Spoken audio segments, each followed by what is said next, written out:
La Maison Rosewood Shelter is committed to serving all women, and that's why we have integrated harm reduction within our emergency shelter for abused women and children.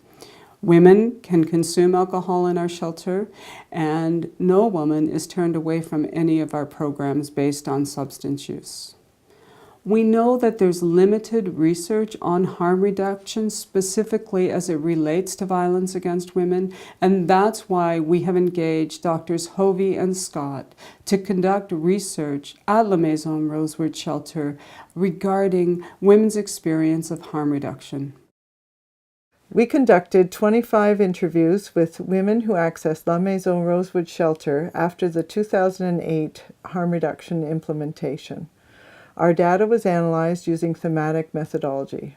3 main themes emerged from the women we interviewed: their experiences of harm reduction, their perceptions of safety at the shelter, and their thoughts about an ideal shelter. We found that women's described experiences linked with how they perceived feelings of safety.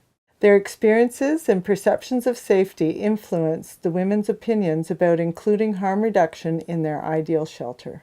Most women affirmed that La Maison Rosewood should continue using harm reduction. However, many women identified the need for consistent enforcement of the shelter guidelines. About half the women indicated they were triggered by other residents' substance use in relation to their own use and/or past trauma. These women identified a need for staff to better respond to their concerns when triggered by other residents' use. These findings contribute to broader discussions about how to address substance use by women who access VAW shelters. Provincial standards require that all abused women should have access to shelter services, including those who use substances. Further research is needed to develop an evidence-informed harm reduction framework.